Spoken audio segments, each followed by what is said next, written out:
स्वागत है आप सभी दोस्तों का एक और वीडियो में। दोस्तों आज हम लोग सामान्य विज्ञान का पार्ट नंबर 3 देखने वाले हैं, जो कि आने वाले आपके सभी एग्जाम के पॉइंट ऑफ व्यू से काफ़ी महत्वपूर्ण होने वाला है। और इस वीडियो में हम लोग कवर करने वाले हैं विटामिन से जुड़े हुए जितने भी क्वेश्चंस हैं वो सभी इंपॉर्टेंट क्वेश्चंस कवर करने वाले हैं। तो आइए वीडियो शुरू करते हैं। शुरू करने से पहले अगर आप पहली बार जुड़े हैं तो चैनल को सब्सक्राइब जरूर करें, और अगर आपको वीडियो अच्छी लगती है तो वीडियो को लाइक करें, दोस्तों में शेयर करें। आइए देखते हैं आज का पहला है क्वेश्चन। अभी तक ज्ञात विटामिनों की संख्या जो है वो कितनी है? तो वो टोटल 20 है। अभी तक जितने भी विटामिन ज्ञात है मानव द्वारा वो कुल 20 विटामिन ज्ञात है, जिसमें मनुष्यों के लिए जरूरी जो विटामिन है, महत्वपूर्ण विटामिन है, वो 12 होते हैं। अगला है फंक ने आविष्कार किया था। तो विटामिन की खोज की थी फंक ने, याद रखिएगा विटामिन की खोज किसने की थी? फंक ने। नेक्स्ट है विटामिन क्या होते हैं? तो विटामिन एक प्रकार के कार्बनिक यौगिक होते हैं। अगला है विटामिन सी का सबसे उत्तम स्रोत क्या है? तो विटामिन सी का सबसे उत्तम स्रोत होता है आंवला और संतरा। और भी होते हैं बहुत सारे, जितने भी खट्टे फल होते हैं जिसमें खट्टा फल होता है वो विटामिन सी का एक प्रमुख स्रोत माना जाता है। नेक्स्ट है विटामिन सी का रासायनिक नाम क्या है? तो इसका रासायनिक नाम होता है स्कारबिक एसिड, यानी कि स्कारबिक अम्ल। अगला है घाव को भरने में सहायक विटामिन कौन सी है? तो इसमें विटामिन सी का प्रमुख योगदान होता है, याद रखिएगा। नेक्स्ट है किसी अवशोषण में विटामिन सी मदद करता है। किसकी अवशोषण में विटामिन सी मदद करता है? तो ये करता है लौह के अवशोषण में, ठीक है। नेक्स्ट है किस विटामिन की कमी से खून का थक्का धीरे बनने की बीमारी होती है? तो ये होती है विटामिन के की कमी से। अगला है रक्त का थक्का बनने में किस विटामिन की आवश्यकता होती है? तो अभी देखा था हम लोगों ने, रक्त की थक्का बनने के लिए आवश्यक विटामिन की जरूरत होती है, वो कौन सी होती है? विटामिन के। नेक्स्ट है रुधिर स्कंदन में कौन सा विटामिन प्रभावी होता है? तो इसमें भी विटामिन के प्रमुख भूमिका निभाता है, तो इसका सही उत्तर होगा विटामिन के। नेक्स्ट है आंत के जीवाणुओं द्वारा संश्लेषित होता है, तो ये भी होता है विटामिन के। अगला है विटामिन डी का प्रमुख स्रोत क्या है? तो इसका प्रमुख स्रोत जो है वो है सूर्य की किरणें, उससे हम विटामिन डी का निर्माण कर पाते हैं। नेक्स्ट है सूर्य की किरणों से कौन सा विटामिन पाया जाता है? तो विटामिन डी इसका सही उत्तर होगा। विटामिन डी में निम्नलिखित में से क्या पाया जाता है? तो इसका जो वैज्ञानिक नाम होता है वो होता है कैल्सीफेरोल, ठीक है, इसलिए इसमें कैल्सीफेरोल की मात्रा पाई जाती है। नेक्स्ट है रतौंधी किस की कमी के कारण होता है? तो ये होता है विटामिन ए की कमी के कारण। अगला है मानव शरीर में विटामिन ए संचित रहता है, मतलब मानव शरीर में कहाँ इकट्ठा होता है विटामिन ए? तो ये होता है यकृत में, यानी कि लीवर में इकट्ठा होता है। अगला है यकृत, मक्खन, क्रीम तथा अंडों के पीतक से कौन सा विटामिन प्राप्त होता है? तो ये भी विटामिन ए ही प्राप्त होता है, ठीक है। अगला है विटामिन ए की कमी से प्रमुख रोग कौन सा होता है? तो विटामिन ए की कमी से आंखों के प्रमुख रोग होते हैं, जिसमें रतौंधी हमारा मुख्य है। अगला है कौन सी विटामिन कैल्शियम फास्फोरस का उपापचय का नियमन करती है? तो ये करती है विटामिन डी। नेक्स्ट है विटामिन डी का रासायनिक नाम क्या है? तो अभी हमने देखा था कैल्सीफेरोल जो है विटामिन डी का रासायनिक नाम होता है। नेक्स्ट है विटामिन डी की कमी से होने वाले रोग कौन कौन से हैं? तो देखिए विटामिन डी की कमी से जो रोग होते हैं वो बच्चों में होते हैं रिकेट्स रोग, ठीक है, और वयस्कों में जो होते हैं वो उनको बोलते हैं ऑस्टियोमलेसिया, ठीक है। ऑस्टियोमलेसिया वयस्कों में होते हैं और बच्चों में रिकेट्स होते हैं। ये किसकी कमी के कारण होते हैं? विटामिन डी की कमी के कारण। नेक्स्ट है शाकाहारी जंतुओं में त्वचा सूर्य के प्रकाश में किससे विटामिन डी का संश्लेषण करती है? तो वो करती है एर्गोस्टेरॉल से, ठीक है। नेक्स्ट है किशोरियों में विटामिन डी की कमी से कौन सा रोग हो जाता है? तो ये जो वयस्कों में होता है वही होता है ऑस्टियोमलेसिया। नेक्स्ट है विटामिन के की प्राप्ति के प्रमुख स्रोत कौन कौन से हैं? तो इसका प्रमुख स्रोत है पालक, टमाटर, अंडा और पनीर, विटामिन के की मुख्य स्रोत माने जाते हैं। किस विटामिन के का प्रमुख कार्य रुधिर को थक्का बनाने में मदद करना है? तो ये विटामिन के का है, हमने देखा ही था। नेक्स्ट है विटामिन के की कमी से कौन सा रोग हो जाता है? तो ये जनरली जो इसकी कमी के कारण दिक्कत होती है वो होती है दस्त और पेचिश। अगला है कौन से विटामिन वसा में अघुलनशील तथा पानी में घुलनशील होते हैं? तो देखिए विटामिन बी के जितने भी विटामिन होते हैं और विटामिन सी, ये दोनों जो है वो वसा में अघुलनशील तथा पानी में घुलनशील होते हैं, ठीक है। और विटामिन के ई डी ए ये होते हैं वसा में घुलनशील होते हैं लेकिन पानी में अघुलनशील होते हैं, याद रखिएगा, इस तरह क्वेश्चन भी एग्जाम में पूछे जाते हैं। नेक्स्ट है विटामिन बी कॉम्प्लेक्स कितने विटामिनों का समूह होता है? तो ये कुल 11 विटामिनों का समूह होता है। हालांकि जो इस्तेमाल में आते हैं, मतलब जो हमारे मनुष्यों के शरीर में उपलब्ध होते हैं, जिनकी आवश्यकता होती है वो 7 ही होते हैं विटामिन बी कॉम्प्लेक्स। नेक्स्ट है किस विटामिन से शरीर की सामान्य वृद्धि रुक जाती है तथा बाल सफ़ेद होने लगते हैं? तो ये होता है विटामिन B3 की कमी से, ठीक है। नेक्स्ट है विटामिन बी को अन्य किस नाम से जाना जाता है? तो इसका रासायनिक नाम होता है नियासिन।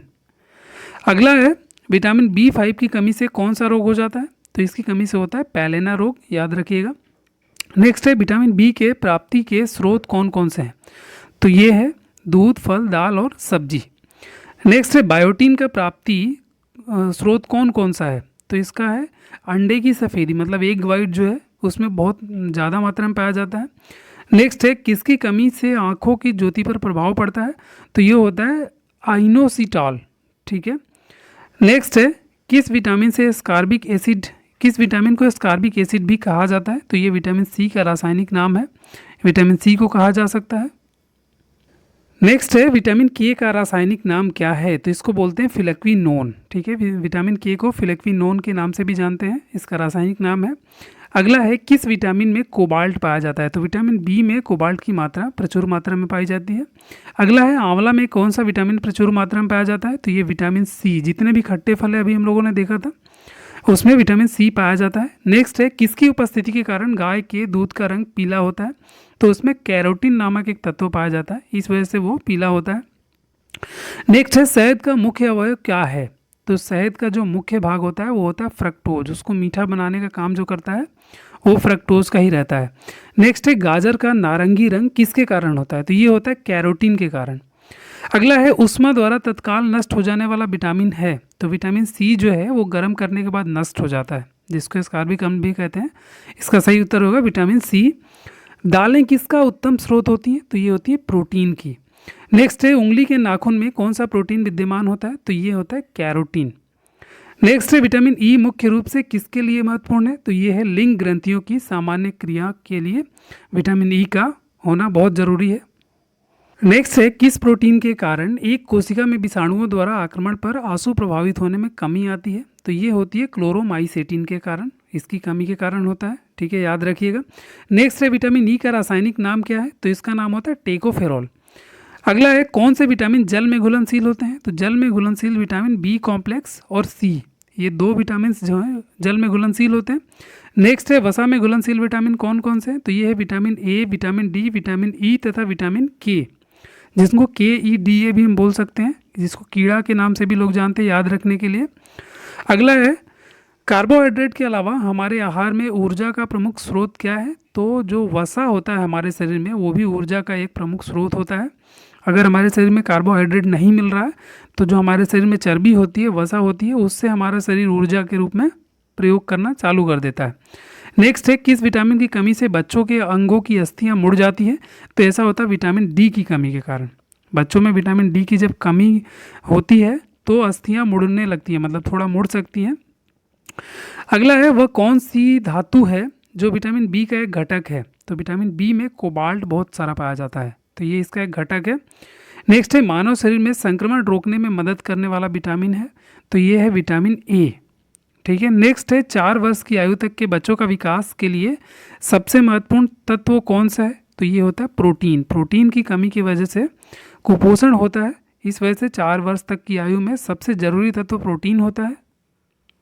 अगला है खाद्य प्रोटीन के 2 सबसे समृद्ध स्रोत ज्ञात कौन कौन से हैं, तो ये है सोयाबीन और मूंगफली। ठीक है, इनमें जो प्रोटीन की मात्रा होती है लगभग 40% से ज़्यादा होती है, तो इसका सही उत्तर होगा सोयाबीन और मूंगफली। नेक्स्ट है निर्जलीकरण के दौरान, मतलब जो डिहाइड्रेशन होता है उसके दौरान आमतौर पर शरीर में किस पदार्थ की हानि होती है, तो ये होती है सोडियम क्लोराइड, यानी कि शरीर में नमक की मात्रा की कमी हो जाती है, इस वजह से डिहाइड्रेशन हो जाता है। नेक्स्ट है देह निर्माता किसे कहा जाता है, तो ये प्रोटीन को कहा जाता है। प्रोटीन हमारे शरीर के बनावट के लिए सबसे प्रमुख चीज़ है। अगला है हरी पत्तेदार सब्जियों में मुख्यतः कौन सा विटामिन पाया जाता है, तो इसमें विटामिन ए ज़्यादा पाया जाता है। अगर तत्व की बात करें तो आयरन की मात्रा बहुत ज़्यादा पाई जाती है। नेक्स्ट है गर्भवती स्त्रियों में प्रायः किस चीज़ की कमी होती है, तो ये होती है कैल्शियम और आयरन की। ठीक है। नेक्स्ट है किस विटामिन की कमी के कारण मसूड़ों से रक्त आता है और दांत हिलने लगते हैं, तो ऐसा होता है विटामिन सी की कमी के कारण, याद रखिएगा। नेक्स्ट है आंखों के स्वस्थ कार्य में कौन सा विटामिन सहायता करता है, तो विटामिन ए की मौजूदगी जो है आंखों के लिए बहुत ज़रूरी होता है। अगर इसकी कमी हो जाती है तो आंखों से संबंधित जो है बीमारियां होना चालू हो जाती है। अगला है विटामिन डी की कमी को पूरा करने के लिए भोजन में किसकी प्रचुर मात्रा होनी चाहिए, तो ये होता है मछली, अंडा और दूध।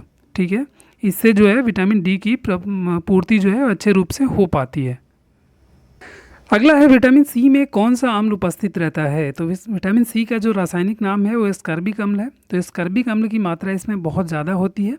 नेक्स्ट है ताज़ी सब्जियां किस विटामिन का अच्छा स्रोत होती हैं। तो ताज़ी सब्जियों में विटामिन ई भरपूर मात्रा में होता है। नेक्स्ट है कौन सी विटामिन किसी भी मांसाहारी भोजन में नहीं पाया जाता। तो ये विटामिन सी होता है। विटामिन सी किसी भी मांसाहारी भोजन में नहीं होता है, ये खट्टे फलों में होता है। अगला है दूध को दही में स्कंदित करने वाला एंजाइम कौन सा होता है। तो ये होता है रेनिन। ठीक है। नेक्स्ट है तंतु आहार यानी कि फाइबर डाइट में शामिल है। तो ये प्रोटीन होता है।